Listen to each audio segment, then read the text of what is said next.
우리가 살다 보면 여러 가지 죄악을 보게 됩니다. 방금 찬양했던 것처럼 우리 믿음의 사람들의 죄는 주님이 내 문 밖에 서서 두드리고 계시고 내 앞에 계심에도 불구하고 우리가 모르고 있거나 아니면 외면하고 있거나 아니면 내 마음과 내 믿음의 문을 굳건하게 잠궈 두은 것은 아닌지 그런 생각이 듭니다. 아, 이 보통 우리가 죄악을 대하는 태도가 있어집니다. 우리가 성경에서 읽다 보면 죄는 멀리하고 또 사단은 싸워 이겨야 된다라고 말씀하고 있죠. 손자병법이라고 하는 이 책에는 수많은 전술들이 나와 있습니다. 싸움의 전술이죠. 근데 이 책을 가만히 들여다보면 이 책의 가장 좋은 전술은 어떤 것이라고 얘기하냐면 싸우지 않고 이기는 것이 가장 좋은 병법이다라고 말을 합니다. 당연히 싸우지 않고 이긴다면야 당연하겠지만 싸움에서 싸우지 않는다는 것은 사실 이해가 되지 않죠. 그런데 그 싸우지 않는 이 방법 중에 하나가 바로 대화이고 문화적인 전략이라고 할 수 있습니다. 문화는 아무래도 우리 가운데 서서히 스며드는 것이죠. 그 문화가 서서히 스며드니까 우리가 경계했던 것들이 허물어지고 또 조심해야 될 것들이 허물어지고 그래서 이 악한 것들이 점점점 이 교회에 스며들고 우리에게 스며들 때가 있다라는 것이죠. 문화는 사실 좋은 것이지만 때로는 위험한 것일 수 있습니다. 북한 정권이 가장 두려워하는 것이 우리나라의 이 대한민국의 문화죠. K 문화라고 하는 이 문화. 사실 북한 주민들 대부분이 알고 있음에도 불구하고 시시할 수밖에 없는 그 총칼의 위험에 조용히 할 수밖에 없는 그런 형국에 있죠. 어쨌든 그래도 영화나 이런 노래나 어떤 드라마나 모든 문화들을 사실 이 북한은 굉장히 극도로 경계하는 것을 볼 수 있습니다. 심지어 중국도 우리나라의 문화를 경계하죠. 어떤 핑곗거리만 삼으면 한류를 차단하고 이 어떻게든 이 꼬투리를 잡아서 없애려고 합니다. 그러나 그 문화의 힘이 바로 그런 거라는 것이죠. 그런데 이 문화를 누가 조종할 때가 있을까요?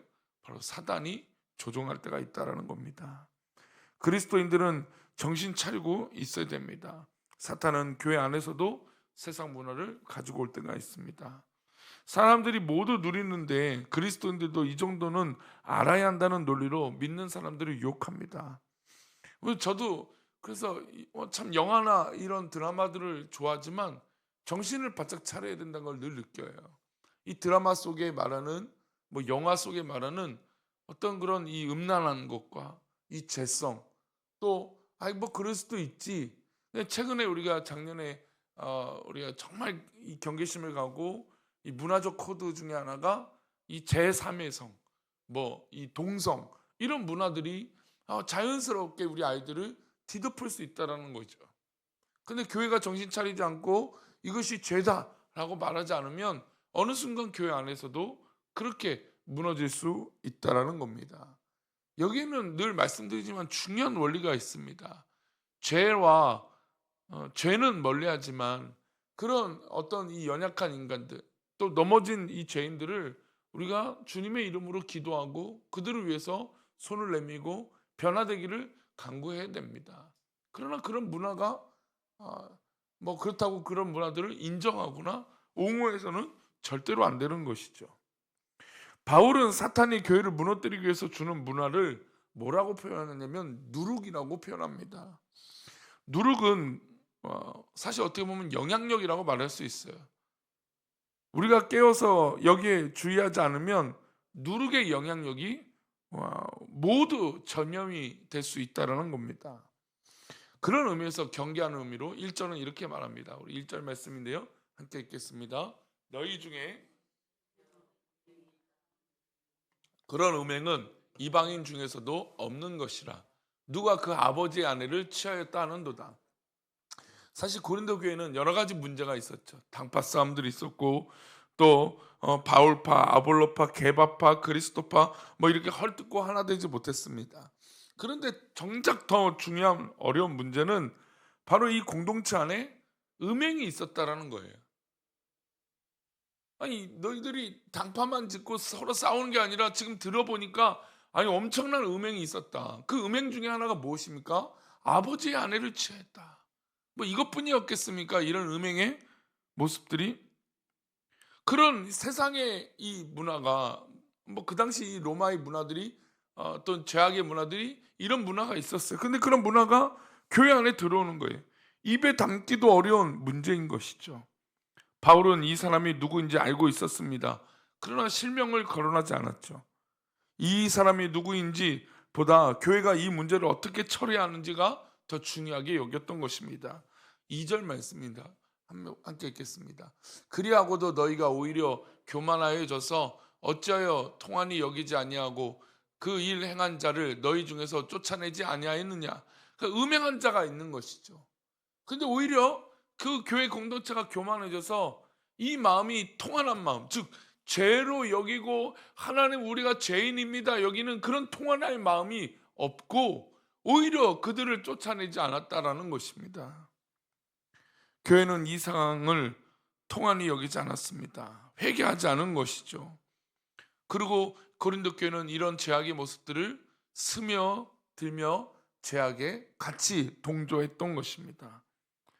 교회 공동체 안에서 이런 죄악이 발생됐을 때에 우리는 심각한 통한의 마음을 가져야 됩니다.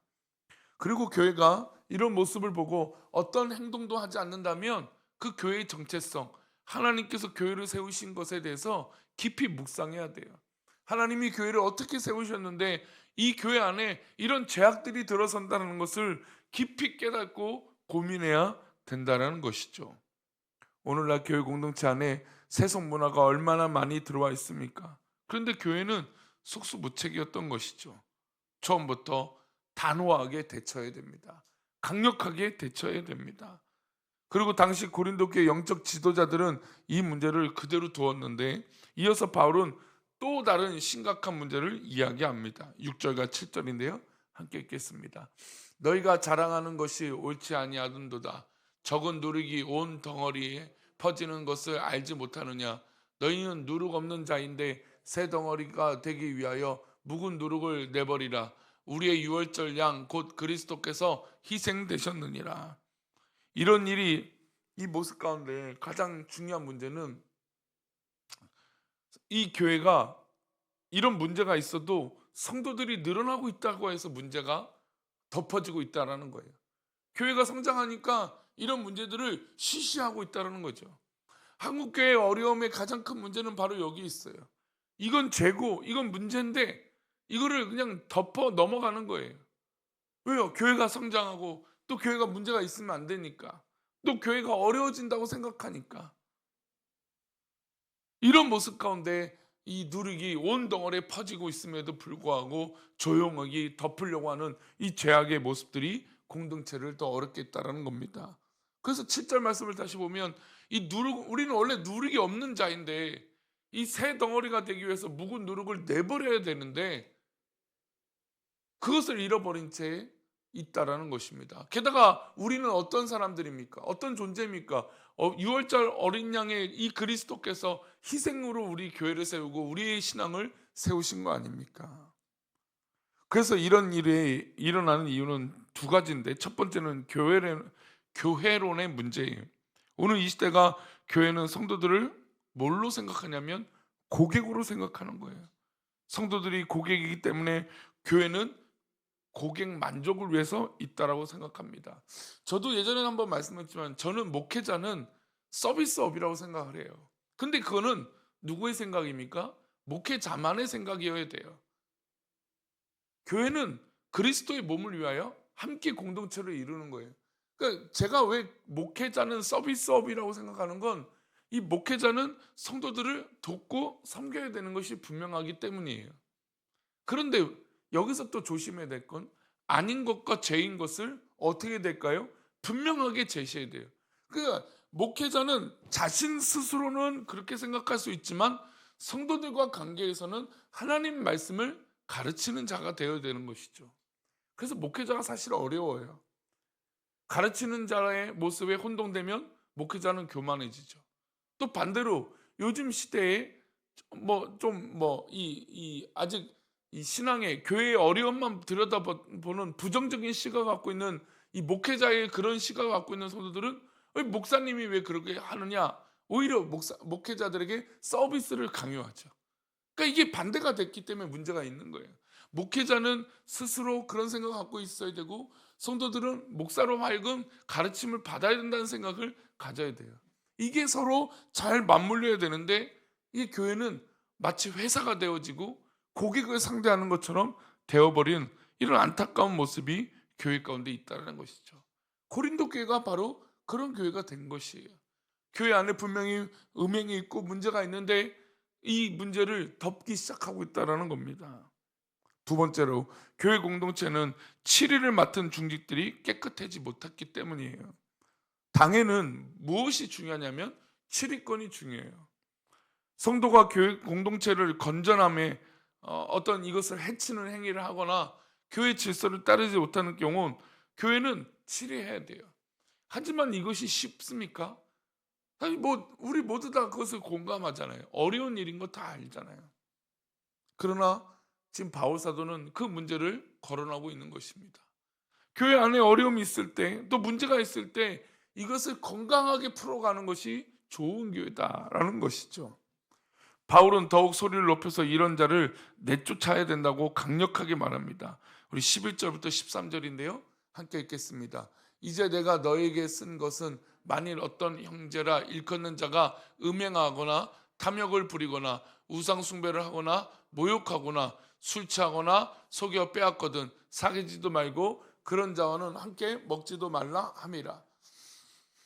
우리 12절 13절은 제가 또 읽겠습니다. 함께 읽겠습니다. 밖에 있는 사람들을 판단하는 것이야 내가 무슨 상관이 있으리오마는 교회 안에 있는 사람들이야 너희가 판단하지 아니하랴.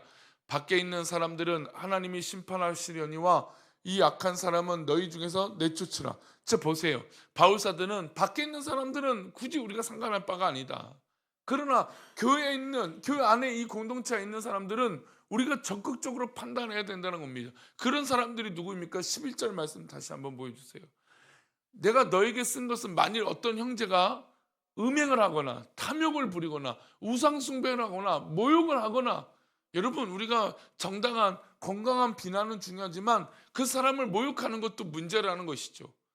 그리고 술 취하거나 뭐 술을 먹었는데 취하지 않은, 여러분 그렇게 우리가 컨트롤할 수 있는 사람이 있을까요?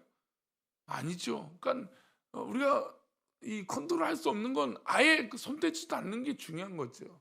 그러니까 우리가 술을 마시지 말라고 말하는 겁니다. 또 속여 빼앗고는 사기를 치는 거죠. 그리고 그런 사람들과 어떻게 합니까? 사귀지도 말고 함께 먹지도 말라는 겁니다. 이 이야기는 어떤 그런 사람들을 미워하라는 게 아닙니다. 이 말씀의 가장 중요한 핵심은 이런 죄악이 우리 공동체 안에 들어오는 것을 경계해야 된다는 겁니다. 그래서 12절 13절에는 이런 세상 바깥에 있는 사람들은 뭐 그렇게 살든 상관이 없지만 교회 안에 있을 때는 우리가 어떻게 되느냐, 그 중에서 우리들 중에서 내쫓아야 된다라는 것이죠. 우리는 이 말씀을 통해서 교회 안에 이런 제약들이 있는지 진정으로 돌아봐야 됩니다. 교회가 우리 주님이 몸된 핏값으로 세우신 공동체인데 교회 안에 제약이 있다. 물론 우리는 이런 사람들이 있을 때 회개하면 용서해야 됩니다. 하지만 이런 이 서서히 물들어 누룩처럼 그것을 공동체를 병들게 하고 건강하게 못하게 만드는 것들이 있다면 우리는 정말로 단호하게 결단할 필요가 있는 것이죠. 그리고 이 말씀을 내 삶에 스스로도 들여다봐야 돼요. 내가 과연 죄악에 자유하고 있는가? 내가 정말 이 죄악을 멀리하고 있는가? 또한 이 죄악을 경계하고 있는가라는 것이죠. 우리 교회는 정말 더 건강해져서 이 죄악들을 경계하고 또 조심하고 또 주님의 이름으로 또 나아가는 그런 모습이 우리 가운데 있기를 축원합니다. 함께 기도하겠습니다. 하나님 아버지, 우리 교회가 죄악과 멀어진 교회가 되기를 원합니다. 죄악이 물들지 않고 스며드는 것을 차단하고 단단하게 처리해서 우리가 더욱더 건강한 공동체요, 하나님 기뻐하시는 그런 공동체가 되어질 수 있도록 하나님 우리와 함께하여 주시옵소서.